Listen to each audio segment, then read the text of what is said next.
Hello, everyone. I'm Ivo Daalder, president of the Chicago Council on Global Affairs, and this is World Review, our weekly roundup of news from around the world. And joining us this week from Washington, D.C., in her office, Karen DeYoung, who is the senior national security correspondent and associate editor of the Washington Post. Karen, great to have you back. Thank you. Always a pleasure. And from flooded New York City, comes Peter Spiegel, the U.S. editor of the Financial Times. Peter, great to have you back. Thank you, Eva. You can't see, but the water is up to my knees here, so I'm keeping that below camera level. Well, that's the nice thing about Zoom. You can even do it in a flooded place. As long as you be careful about that those electricity cables. So. And Stefan Kornelius, who is the political editor of Süddeutsche Zeitung. He comes and joins us, as always, from Munich. Great to have you back as well, Stefan. Well, no news this week. We scrambled for topics. But no, seriously, let's start with Afghanistan. Of course, the week began, Karen, with President Biden and the United States ending America's military involvement in Afghanistan, bringing with them not only the U.S. forces, but of course, the forces of all those countries that have stood shoulder to shoulder with the United States from the very beginning. What country is left behind now that the United States has militarily gone away, as well as everybody else?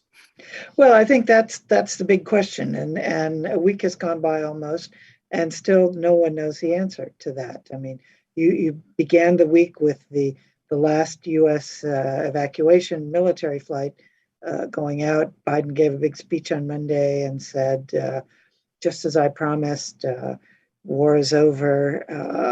Some people say we should have a low-grade conflict. There's no such thing as a low-grade war. War is war. This war is over. It was not in American security interests to continue it. So attention very quickly shifted to now what? What happens with the Taliban? And I think the Taliban are still trying to figure that out. There was a meeting this week, supposedly, a 3-day meeting in Kandahar of the senior Taliban leaders with the supreme leader, Akhundzadeh, and they came out and made no real announcements, but let lots of rumors fly. And the rumors were, on Thursday, they're going to declare a government. On Friday, today, they're going to declare a government right after prayers, which kind of came and went, and still no real big news out of there. There's lots of talk, again, that the head of the Taliban, who nobody's seen for years, will be the supreme leader in a kind of Iranian mode, but that there will be a government with either a president or a prime minister, supposedly headed by, the most prominent rumor at the moment is that it'll be headed by Mullah Baradar, who was one of the co-founders of the Taliban movement, who was the chief negotiator with the Americans as they tried to come up with a deal, and came up with a deal which now seems to have gone by the wayside, except for the part where the Americans leave. There's lots of attention being focused on humanitarian crisis. Of course, pretty much everybody cut off aid to Afghanistan, which was, depending on whose figures you looked at, 60 to 80% of the entire government was supported by funds from outside of the country, which have just stopped now. Virtually all medical assistance, school supplies, salaries, food have now been cut off. And so the question is, what happens? There were some reports, the UN said yesterday that they've started flying in aid. They've had a few aid, both medical supplies and food, flown into the airports in Mazar-e-Sharif in the north and Kandahar in the south, with some cooperation from the Taliban. The airport in Kabul remains closed, although there was a report that one aid flight from the UAE landed. The Qataris have sent in a technical team trying to get the thing up and running. But if you look at, there are lots of videos online that basically show the whole place being trashed from the from the ticket counters on the civilian side of the airport to trash and holes all over the single runway that the military side and the single side share. The single side hangars being filled with trashed helicopters that the Americans left behind, and basically just nothing working. It's not clear who would do air traffic control, if they could even get the thing cleaned up. Insurance companies for charter flights or for commercial airlines don't want their planes landing there. So that's an impediment. But everybody's sort of focused on getting the Kabul airport up and running. The Turks are helping a bit. But the biggest question remains, what are the Taliban going to do? Everybody says, we are not going to resume aid. We are not going to have relations. We're not going to do anything until we see what you're going to do. So right now, you just have reports from the provinces. You have a women's demonstration in Herat in the far west that apparently nobody messed with. They marched through the streets with signs saying, we deserve our human rights. We want to work. We want to go to school. Don't get in our way. Another women's demonstration yesterday in Kabul along similar lines, where there were reports that some Taliban fighters in fact did interfere, and that some people got struck with rifle butts and their signs ripped up. So there's lots of conflicting information and no real firm information about what's going to happen. The Chinese and the Russians, who did not close their embassies in Kabul, have said, the Chinese said today, well, we've always had good relationships with Afghanistan, and we expect that to continue. Despite the fact that China signed the UN resolution saying we're not going to do anything until we see how the Taliban are going to behave. So again, it's just a collective worldwide holding of breath, which doesn't help the Afghan people very much, because I think that the widely predicted humanitarian struggle has already begun. I mean, it was already existing to a certain extent. People don't have any money, even if there are things to buy. Supposedly, some banks have reopened. They are limiting the amount that people can withdraw. I heard one report it was $200 a week if you had that much in your account. But there's just not much to buy. Hospitals are having to close down. Clinics out in the countryside. Again, WHO brought in, thanks to Pakistani Airlines, brought in this week a plane full of medical supplies, and there are 2 more flights supposed to come in, one today and another one on Monday. But these are very sporadic things, and the very sophisticated, constant flow of aid into Afghanistan that existed up until a couple of weeks ago has not been put back in yet. Thanks, Karen. That was a great overview. Peter, jump in here. Yeah, I was just going to ask Karen if you could go back and talk about this difficulty of the Taliban to sort of create a government per se, because I think part of the issue here is we sort of refer to the Taliban almost as referred to the Labor Party, like it is as an organized political movement, which it is not. And as you said, Baradar is sort of in many ways the political wing of the Taliban. Right. But Haqqani is the one who won the war, and he has his own political base and his own. I mean, he wasn't originally a Taliban, and I guess joined eventually. And then you kind of have sort of in a lot of these provinces, they're just kind of random thugs picking up guns and being identifying themselves as Taliban.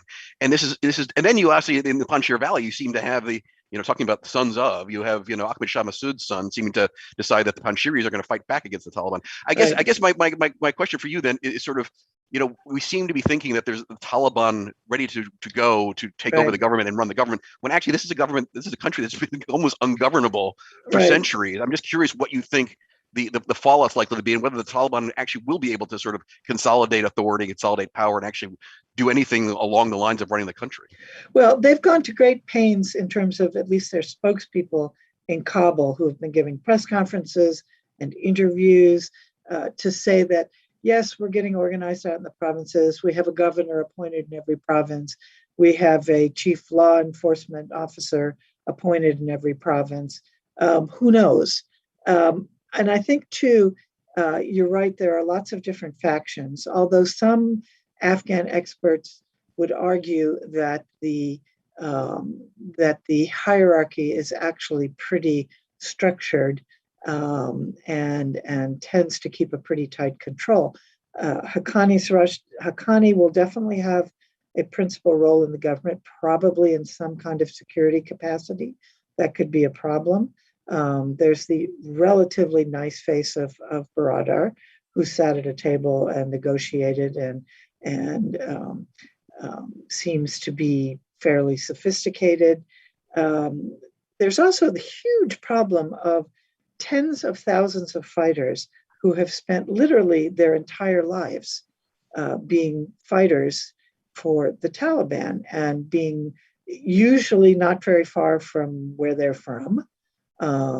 They have local commanders. It's just not at all clear what happens to all those people. You know, in a normal sort of end to this kind of conflict, you would have a disarmament process run by the UN. You would have a jobs program for people, but there aren't any jobs in Afghanistan. And it's going to be very, very difficult to disarm all these people who are used to having power. Now, there are some places where the Taliban have been in control for quite a long period of time. And they've put in various provinces systems. They have a hierarchy, a governing hierarchy, a judicial system, and to one degree or another, restrictions on behavior under their version of Sharia law. But again, those things vary a lot from province to province. They did send out appeals for people, you know, don't come back to work, particularly people in the government. Some people have. But again, it looks like in those ministries where they really need to provide services to people, healthcare, education, food distribution, they seem to be more organized and doing better in those things. It's the security, and other areas of governance that I think are going to be more problematic, and where you're going to see these differences in factions play out. Stefan, how does it look from your vantage point in Germany? Germany, of course, invested greatly in Afghanistan. It was the second largest military contributor to the operation for the last 10 years. In Afghanistan, there is deep unhappiness in Berlin about the way in which this whole operation both came to an end, and I think in the last few weeks in particular. But Germany has invested greatly in this country. What's the view now there about the future? Well, apart from debate on what happened, and I think we can spend some time on that later probably, but definitely some huge disappointment with the US and questions about reliability and alliance cohesion and so on. There is definitely what Karen says, the question on how will that state, how will that regime function internally? Can they keep up some kind of mechanisms to keep people quiet and under control? How do they fill in their vacancies of all those operatives which have left? And it's definitely not the weakest part of the country which has tried to get out over the past days and weeks. The other side, the Taliban really is keen to see functioning now is actually operating with us. And we had the British foreign minister in Doha just yesterday. We had the German foreign minister there. We have the ongoing contacts and negotiations on diplomatic lower levels, third rank, so on, sort of almost a standing committee of countries talking to the remaining Taliban in Doha, which are functioning as a bridge to those who went into the country. And yes, they do rely on us. They rely on the money. They rely on the kind of acceptance they will get from the outside. 3/4 of the previous Afghan budget was basically supplied by foreign aid, and that's not coming in. So they will really quickly hit the wall if things don't change. I'm not sure who's exploring now what kind of leverage that will give us.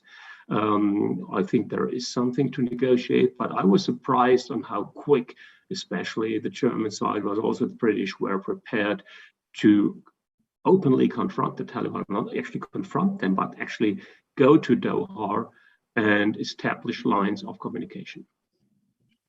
So there is leverage, right, Peter, in some ways because of the country's dependence, certainly the central government's dependence on foreign assistance and foreign capital and so many other things. And what are you hearing about how people are thinking of using that leverage? I mean, of course, the debate in Washington is still riled up, but who's wrong and who's right and all of that. But is there, do you see the kinds of movement in the US and the court trying to coordinate with our allies to say, how do we do this in order to protect some of our interests at least and advance some of our humanitarian goals in Afghanistan, which for all the dismissal of that in the last few days were pretty critical over the last 20 years? I mean, you hear some of that in the corners you'd expect, which is people who pay attention to foreign policy on the Hill and in the various departments. My concern is, and it's already happening, frankly, we've moved on to other things. You know, even you and I were joking, you know, in the opening of this about floods and coronavirus and whatnot. And my worry is we think about the West, you know, again, the Europeans showing up in Doha, you know, the debate here in Washington. What Afghanistan is notorious for becoming over its course of history is a vacuum. And there are players that are much closer to Afghanistan, the Russians in the north, the Chinese and the Pakistanis to the east.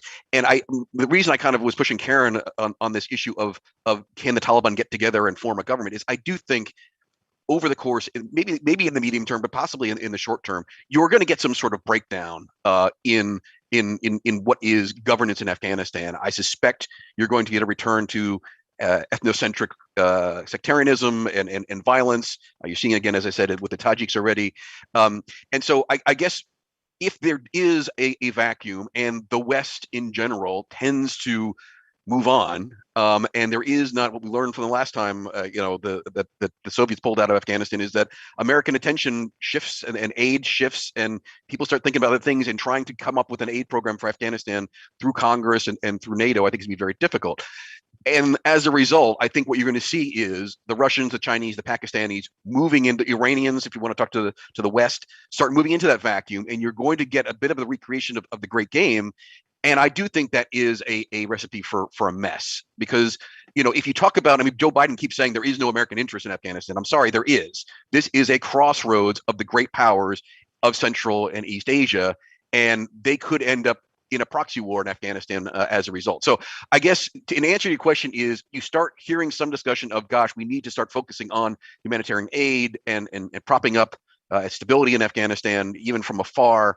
But I do think it is already 24, 48, 72 hours after the event, beginning to move way down the Washington agenda. I think you're going to see the same in Europe, because there's other concerns. Even now, the top of the agenda when we talk about Afghanistan is, gosh, we've got to make sure there's no refugees coming in because Macron's got to get reelected in 6 to 12 months.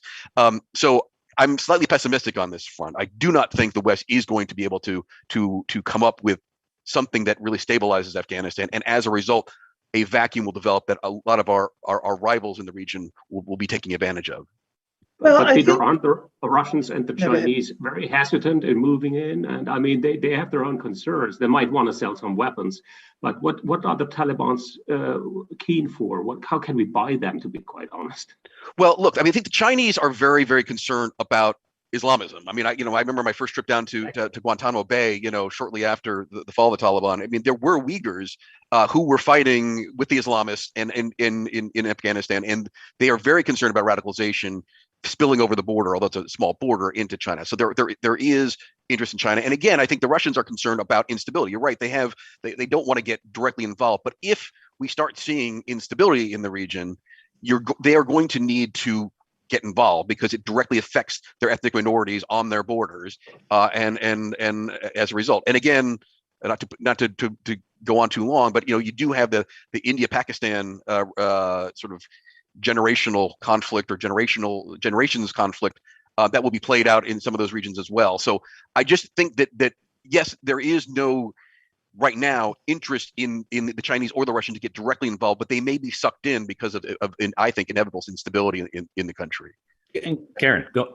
No, I think that's right. That is a possibility, but I also think, first of all, the Taliban have been very careful to say, Uyghurs, no thanks.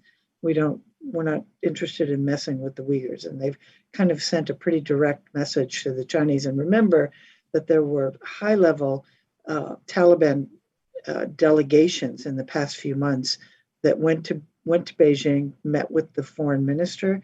They went to Moscow. Obviously, they're in Pakistan all the time. They went to Tehran.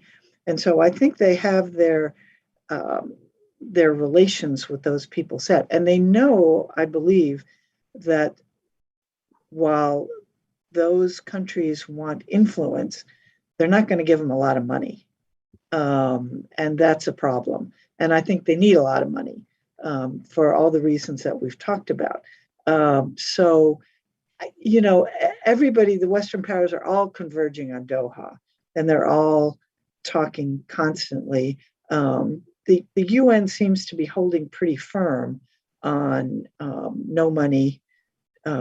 Aid cannot go to the government. I mean, they made a big announcement this week. We will deal with NGOs. We will deal with the people that we've dealt with in the past. We will not deal with the Taliban unless and until they show us that they, you know, are an actual government and they meet the standards that the international community has set. And so, you know, this is why I say I obviously there are lots of pitfalls, lots of dangers ahead, but that everybody's just kind of waiting to see. And of course, attention in this country is so focused on, you know, while the Europeans are saying, no, don't let the Afghans come. And people here are saying, where are all the Afghans? You know, where are all the Afghans who are our friends? And it's a political football like everything is here.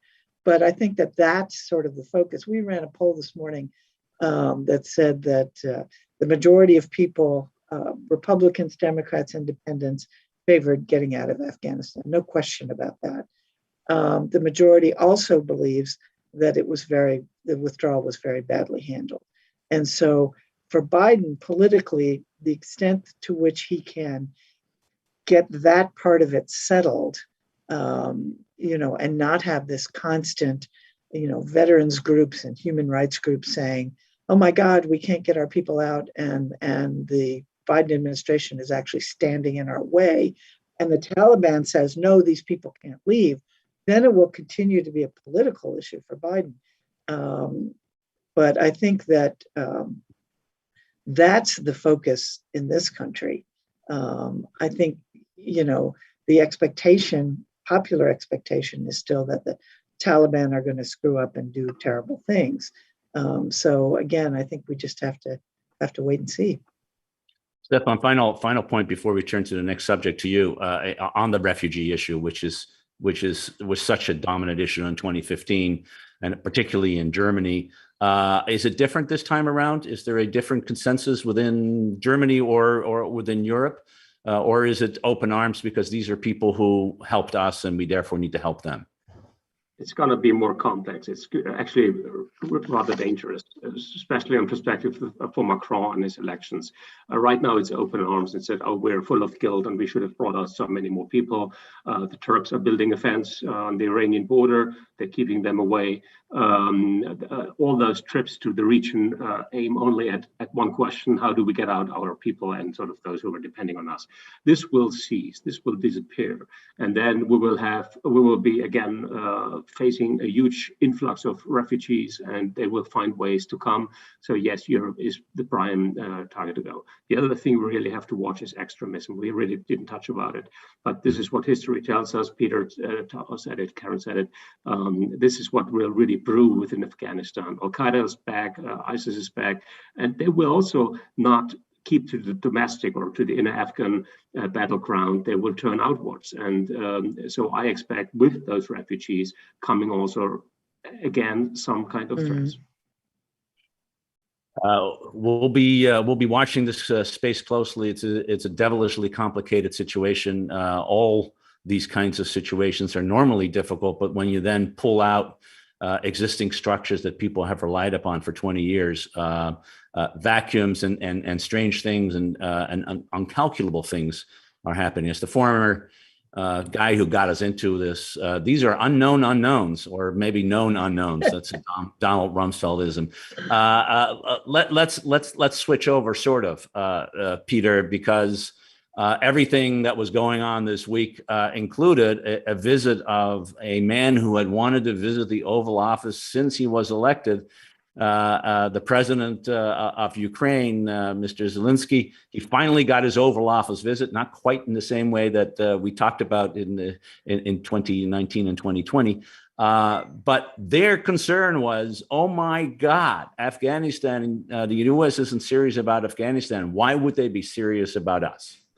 I mean, talk about quite possibly the most unlucky ally of the U.S. in modern history. I mean, first of all, look, let's remember, Zelensky is actually good news for American foreign policy. This is a critical area. The Russians are in the Donbass, still controlling that. He gets elected on a serious anti-corruption policy platform, which has been the U.S.'s difficulty there. I mean, the Ukrainians clearly are allies, trying to pull them back into the transatlantic family, but Poroshenko and others, we always kind of worried about corruption. Zelensky comes in. He's our kind of guy. He's anti-corruption. He's from the outside the political system. Great. And then gets sucked into, God, do we even remember what the controversy was about, right? It was Hunter Biden. It was Rudy Giuliani. I mean, the poor guy gets dragged into this morass of Trump scandals and Biden scandals and just can't get his meeting in the White House, the poor guy. Then he gets it, and oops, happens to be the day they pull out of Afghanistan, the poor guy. So on 2 points that you raised, Ivo. One, I mean, this is, I think, where a lot of American allies are asking themselves, boy, if they're not willing to back a country that they spent 20 years trying to buck up, what does it say about us? And I think that the Ukrainians are asking that same question right now. Two, can the Americans chew gum and walk at the same time? Because he comes to town and Biden doesn't even do a press conference with them, right? I mean, they're so caught up in everything else. Again, finally we get the Ukrainians in town. He does a quick photo spray in the Oval Office where he commits to Ukrainian sovereignty, and boom, he's out the door. So that's the other issue. But I think there's still this real question about Biden's commitment, and the Ukrainians are incredibly worried about this because let's not forget Biden went to have a summit with Vladimir Putin. We've talked about this on this show. I was very critical of that.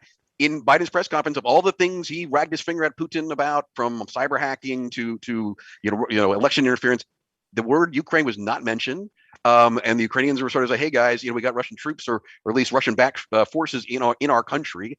Remember us. And then the other big geopolitical issue that had faced the Ukrainians was Nord Stream 2, which is, for those who don't follow it, a Russian gas pipeline that the Germans are intentionally building to bypass Ukraine, so that they can get gas directly from Russia. And the Ukrainians are saying, hey, I thought you guys were our allies here. You're now throwing us to the wolves because the only leverage we had over the Russians is the transit rights to Gazprom gas into Europe. So this is an administration that I think, on Afghanistan, but also on Ukraine, came in talking about democracy and human rights, saying we're going to reassert this as part of a Democratic Party values. Ukraine seemed to be a perfect place to demonstrate that. This is a country that is under threat from an autocratic Russia. They are a democratic, country that is looking to the Euro-Atlantic community to wed itself. And Biden kind of makes nice with Putin and shows them that we're not really standing by our allies who are in need of support on human rights and democracy. So I think it's a really bad week for bilateral relations with the Ukrainians too. And I'm not sure the Ukrainians came away with their meeting in Washington with the kind of halo that they had hoped for, and frankly, I think deserved. And I think it's worth watching because I think it's one of these what's the phrase, the bird in the mine, that if the Ukrainians start saying, I'm putting my finger to the wind, I don't think the Americans are here to back me anymore, maybe I sue for some deal with the Russians, that begins to, I think, is one of those places where you start to see the ability of the Biden administration to project American influence in allies who are in trouble. You start beginning to wonder. And I think that was a really bad result of that visit this week. Stefan, Germany, of course, has its own peculiar interactions with Ukraine. Peter mentioned Nord Stream 2, a difficult issue between the two countries. And yet, Chancellor Merkel in particular has been probably the leader, together with the French president, on trying to figure out a way to resolve this conflict on terms that do not favor Russia. Let's put it that way. How is Ukraine being perceived now, and is there a concern in Germany that it needs to do more on the reassurance part, since the Americans seem to not have done so? Well, I would actually probably it's a different perspective watching it from Washington, but from Berlin, Peter, you can be assured that Zelensky probably didn't get away with the impression that he would be dropped now from the American donors list or from the radar screen. Quite the difference. Actually, Merkel was in Ukraine on a farewell tour. She was in Russia before. She put a lot of caveats to the Nord Stream pipeline. I know it's not enough. I'm myself sort of against this project. It's not strategically thought through. Nevertheless, it has some economic merits and reasons. There are a lot of things built into this mechanism which do help Ukraine and will not leave them behind with the feeling that there will be left for lunch for the Russians. Things we now have to watch is the upcoming Russian mega training season, military training season, the Sapat maneuvers, which start, I think, the next days. I actually had a chance this week to talk to the SACEUR, to the Supreme Allied Commander in Europe, an American general, and I couldn't get away with the impression that there wouldn't be that any interest anymore. Quite the opposite. The Americans seem to know, at least from the European perspective, the military perspective, that they have to actually double their efforts after Afghanistan to reassure Europe is not Afghanistan. This is a different theater, and it's now really time to deter Russia during the Sabat time and the time where Ukraine feels vulnerable. I think it's not more vulnerable as it has been over the past weeks and past months and years, but the accumulation of issues or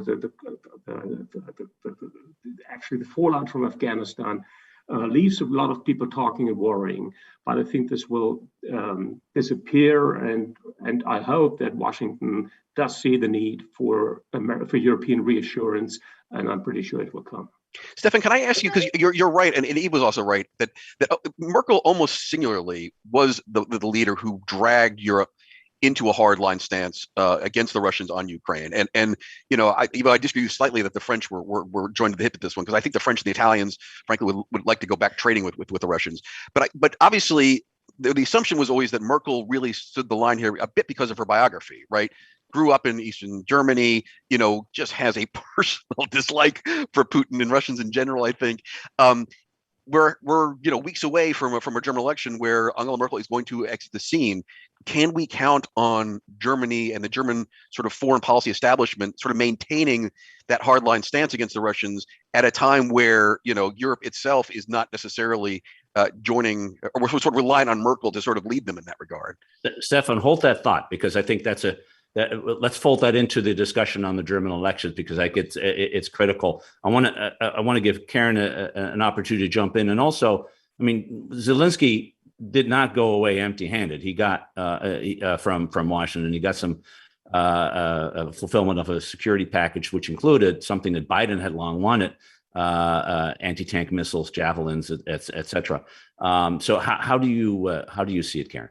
Yeah, I mean, there's no question, as Peter said, that this was not, hosannas in the street and a ticker tape parade, Zelensky finally here. But I think that, he was under no illusions that there was going to be any change in U.S. policy on Nord Stream 2. I mean, that, Merkel was here. They said what they were going to say. The thing was supposed to be completed last week, I think, or this week. And so I think that was kind of a done deal, and they sort of agreed to disagree. And Biden went to some pains to emphasize, what the Americans say is the mitigation, whether or not the Ukrainians are satisfied with that or not. There was a statement in the joint communique they put out saying that Ukraine was central to the global struggle between democracy and autocracy. putting Ukraine sort of squarely there. I think that for the Americans, and there was the $60 billion in military stuff that was agreed to go to Ukraine. But I think certainly from the American perspective, and this is what they tried to impress on Ukraine, the whole purpose of this meeting, second European leader only to come and visit Washington after Merkel, since Biden was inaugurated, was to say, let's just draw a line under all this Trump stuff. Yes, we're still concerned about corruption. I mean, that's been Biden's sort of thing in Ukraine for years. Yes, all this stuff happened, but this is a new day. Let's turn the page. Let's write this communique that says we're allies. Let's talk about, Zelensky really wanted some commitment from the Americans to push more on NATO, because Putin, you'll remember, said that was a red line for him, Ukrainian joining NATO. And I think the what the Americans said was, you clean up corruption and then we can talk about that. But I do think that there were low expectations for any sort of big deal, and the whole purpose of it, certainly from the American perspective, was just to say, this is not Trump. We're not fooling around with this anymore. Yes, we're allies, so let's get our act together and look toward the future. You're probably right, Karen. Maybe I'm being overly pessimistic here. I just think that if you look at the history of this relationship, Obama, when he was in office, was rather cool, both the Ukrainians and the Georgians at the time, right? He did the whole reset summit with Medvedev. Yes. Biden was actually sent, and I actually was on that trip, both to Kiev and to Tbilisi, to say, hey, we haven't forgotten you guys. But both governments came away really disappointed in the willingness of Obama to sort of back them against the Russians. It was Trump who first gave the javelins. And I think that Biden has a lot to sort of do to convince the Ukrainians and, frankly, the Belarusian opposition and other sort of democracy movements in the former Soviet republics that he's still committed to this stuff.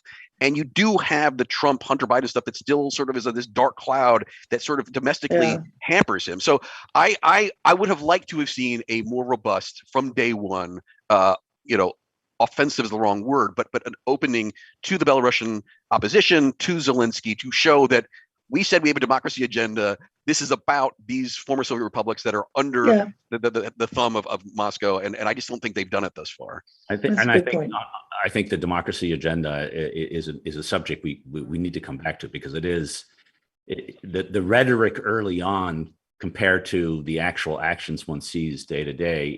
There's a mismatch here that I think Peter, you're pointing out. Stefan, only a few minutes left, and a subject that deserves a lot more attention. Something strange is happening in your country when it comes to politics. Something unexpected, which is what's strange. Normally, these are the most boring things and predictable things, but the party that was going to be for dead is now leading in the poll, the Social Democrats. Tell us a little bit what's happening in Germany, and we'll talk later about the impact once we have an election later this year, later this month. But sort of, how do you see what's happening? Well, it's indeed a summer full of surprises, changes. It's a roller coaster in campaigning and polling and perceiving what's happening there. We do see the self-destruction of the CDU, the Conservative Party, Angela Merkel's party. Probably people do realize that there will be a change, that this woman will leave. This kind of new reality sinks in, and it really wakes people up to the new fact, who are we going to deal with? Who will be the next chancellor? Now, we have to know that voters in Germany don't vote for the chancellor directly. They vote for parliament. Parliament votes the chancellor. Nevertheless, it's a personality campaign. The leader, the contender for the CDU for Merkel's succession is the Prime Minister of North Rhine-Westphalia, Armin Laschet, and he's a bore. He's a huge bore, and he is simply somebody who cannot rally people, cannot motivate people. He cannot even utter a straight sentence. And the party hasn't really come up with a campaign. You don't see any any campaigning out there. He has no. Just today or yesterday, he presented sort of a core team of advisors, people who want to show the future. And just for the foreign policy experts in this room, it's our good friend and expert Peter Newman from London, an anti-terror expert, who was presented as the CDU foreign policy expert. I mean, no offense to Peter, who we all know and respect, but this is definitely not the next German foreign minister. So it's a weird game. The Social Democrats have sprung up from their grave by the simple fact that they have one candidate who's reliable. It's Olaf Scholz, it's the finance minister, and he's just the guy you can rely on. The party is in shadows. Don't trust a thing that they will do. It's just this man.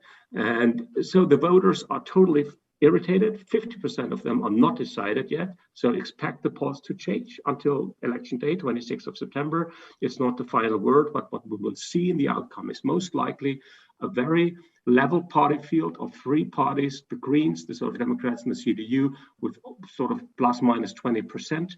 And fighting for the number one seat, hoping to be the chancellor, but actually the chancellorship and the coalition arrangement which will govern the country will be decided after the elections in weeks after weeks of coalition talks. Don't expect us to have a government until the end of the year.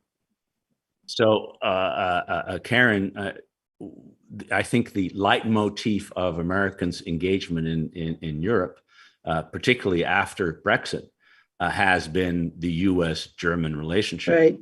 And if you are Biden or Blinken and you're looking at what Stefan has just described as a reality, and it's probably optimistic to think you'd have a government by the end of the year, depending a little bit on what the various outcomes is of the election. What are you going to do?